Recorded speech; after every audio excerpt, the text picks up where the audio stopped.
अडानी को एक साथ 3 झटके, $600 मिलियन जुटाने का प्लान हुआ कैंसल। अमेरिका में निकला उनका अरेस्ट वारंट। नमस्कार, मैं ऋषभ शर्मा और आप देख रहे हैं आचरण न्यूज का खास कार्यक्रम जिसका नाम है आज का मुद्दा मेरे साथ। आज की इस वीडियो में हम बात करेंगे देश के जाने माने उद्योगपति गौतम अडानी के ऊपर, जिनके खिलाफ अमेरिकी में अरेस्ट वारंट इशू हो गया है। अब उनके दोस्त यानी प्रधानमंत्री नरेंद्र मोदी और बीजेपी के लोग कैसे बचाएंगे अपने दोस्त गौतम अडानी को, कैसे वाइट करेंगे अडानी को मोदी। आइए जानते हैं क्या है पूरा मामला। बीते साल अमेरिकी शॉर्ट सेलर फर्म हिंडनबर्ग का प्रकोप झेलने के बाद भारतीय अरबपति गौतम अडानी पर एक बार फिर अमेरिका में बम फूटा है। अमेरिकी न्याय विभाग और SEC ने आरोप लगाया है कि उन्होंने अपनी कंपनी अडानी ग्रीन एनर्जी को एक सोलर एनर्जी प्रोजेक्ट का कॉन्ट्रैक्ट दिलाने के लिए भारतीय अधिकारियों को रिश्वत ऑफर करी थी। इस खबर के बाद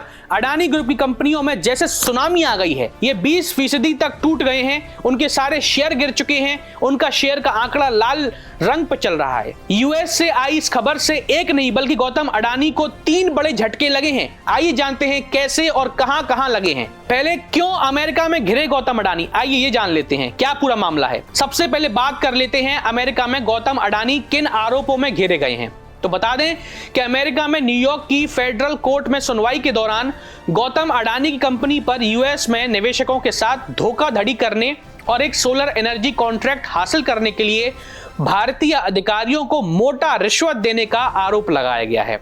आरोप है कि 2020 से 2024 के बीच अडानी ग्रीन और एंजोर पावर ग्लोबल को यह सोलर प्रोजेक्ट दिलाने के लिए गलत रूट से भारतीय अधिकारियों को $285 मिलियन यानी करीबन 2236 करोड़ रुपए की रिश्वत दी गई है। यही नहीं, कहा जा रहा है कि रिश्वत वाली बात अमेरिकी कंपनी यानी एंजोर पावर ग्लोबल से छुपाई गई थी। इस कॉन्ट्रैक्ट के जरिए 20 साल में $2 अरब से ज्यादा मुनाफा का अनुमान लगाया गया था और इसका लाभ लेने के लिए झूठे दावे करते हुए लोन और बॉन्ड्स जुटाए गए थे, ऐसा उनका कहना है। जानते हैं कौन कौन से झटके लगे हैं उनको। पहला झटका, शेयरों में सुनामी की तरह गिरावट आ गई है। अमेरिका में जांच और आरोपों की खबर का पहला असर अडानी ग्रुप के शेयरों पर दिखाई दिया, जो ठीक वैसा ही था जैसे कि हिंडनबर्ग की रिसर्च रिपोर्ट पब्लिश होने के बाद बीते साल जनवरी 2023 में दिखा था। अडानी के तमाम शेयर 20% तक टूट गए हैं और कई में लोअर सर्किट लगा हुआ है, लाल निशान पर। बीते कारोबारी दिन गुरुवार को ही कंपनियों के स्टॉक्स बिखरने के चलते उन्हें 2.5 लाख करोड़ रुपए का तगड़ा घाटा हुआ है। तो वहीं शुक्रवार को भी कंपनी के कई शेयरों ने गिरावट के साथ कारोबार की शुरुआत करी। देखा जाए तो इन 2 दिनों में अडानी ग्रुप का मार्केट कैप करीब 3 लाख करोड़ रुपए कम हो गया है। इतना बड़ा आंकड़ों का अंतर सिर्फ एक रिपोर्ट से। इसका असर गौतम अडानी नेटवर्थ पर भी दिखाई दे रहा है। ब्लूमबर्ग बिलियनियर्स इंडेक्स के मुताबिक ये कम होकर $85.5 अरब रह गई है। दूसरा झटका क्या है, आइए वो जान लेते हैं। दूसरा झटका, 600 मिलियन जुटाने का प्लान कैंसिल हो गया। कैसे? अब बात करते हैं अमेरिकी जांच की खबर के दूसरे असर की। तो बता दें कि रिश्वतखोरी मामले में न्यूयॉर्क की कोर्ट ने गौतम अडानी, उनके भतीजे सागर अडानी समेत 7 लोगों पर अरबों डॉलर की धोखाधड़ी और रिश्वत के आरोप लगाए हैं।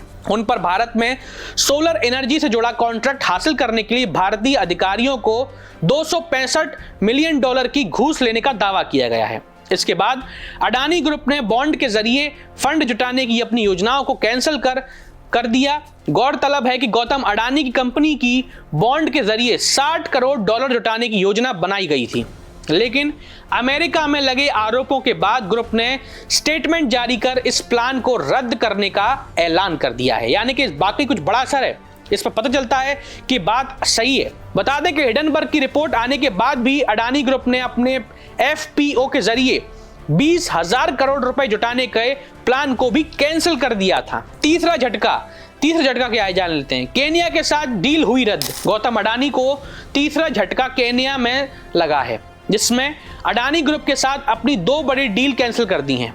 इनमें पहले रद्द किए गए सौदे की कीमत $700 मिलियन थी, जिसमें पावर ट्रांसमिशन लाइनों का निर्माण शामिल था। वहीं दूसरे सौदे की कीमत $1.8 अरब थी, जो एक इंटरनेशनल एयरपोर्ट के लिए था। बता दें कि इन कॉन्ट्रैक्ट्स के लिए कंपटीशन करने वाली एक चीनी कंपनी थी। हालांकि एनालिस्ट्स का कहना है कि केन्या के द्वारा रद्दीकरण की वजह चीन समर्थित अमेरिकी डीप स्टेट संस्थानों द्वारा गढ़े गए भू राजनीतिक नैरेटिव्स कदम हो सकते हैं, ऐसा उनका मानना है। तो अब देखते हैं कैसे बचाएंगे मोदी, देखते हैं। आज के लिए बस इतना ही। अब देखना यह होगा कि कैसे अडानी की मुश्किलें कम होंगी। शेयर भी गिर चुके हैं। अब देश में भी यह मुद्दा बड़ा गर्मा चुका है। विपक्षी पार्टी के नेता बार बार उंगलियां उठा रहे हैं अडानी पर, और कैसे अडानी के जो परम मित्र हैं यानी कि पीएम नरेंद्र मोदी जो कहा जाता है विपक्षियों द्वारा, जनता के द्वारा, लोग बताते हैं, सब जगह देखते हैं कि गौतम अडानी कितने अच्छे मित्र रहे हैं पीएम मोदी के। तो कैसे बचाएंगे पीएम मोदी गौतम अडानी को, यह बड़ा सवाल पैदा होता है। इतने अंतर्राष्ट्रीय स्तर पर उनके खिलाफ अरेस्ट वारंट इशू हो चुका है गौतम अडानी, और जो 7 लोगों के नाम दिए गए फेडरल कोर्ट में कि इनको अरेस्ट कर लिया जाए, इतना बड़ा। अब वहीं एक ये भी दौर देखने को मिल रहा है कि अडानी के जो वकील हैं उन्होंने भी इस वहां पे दोबारा रिट पिटीशन दायर करी है, जिससे कि बचा जा सके, कैसे न कैसे इस मुद्दे को सुलझाया जा सके। पर वहीं देश में विपक्षी पार्टियां जैसे कि बीजेपी और मोदी को नोच खाने के लिए दौड़ पड़ी हैं, क्योंकि अडानी उनके मित्र हैं, ऐसा विपक्षी पार्टी मानती है, उनका कहना ये होता है। कुछ समय पहले ही महाराष्ट्र चुनाव में भी राहुल गांधी ने एक तिजोरी खोली थी, तिजोरी में से गौतम अडानी साथ में पीएम नरेंद्र मोदी की तस्वीर निकाली थी। उसमें भी उन्होंने दावा किया था कि जो धारावी का प्रोजेक्ट है वो भी घपला है, वो भी बड़ा घोटाला होगा साबित, ऐसा उनका मानना था। तो ये कई सारे अटकलें और कई सारे ये आरोप लगाए जा रहे हैं। तो अब किस तरह देखते हैं, ये तो वक्त ही बताएगा कि किस तरह पीएम मोदी अपने दोस्त को बचाएंगे। बहरहाल आज के लिए बस इतना ही। अब आगे की ऐसे और मुद्दों को जानने के लिए देखते रहिए हमारा आज का खास कार्यक्रम जिसका नाम है आज का मुद्दा। चलिए अब मैं आपसे विदा लेता हूं। बहुत बहुत धन्यवाद।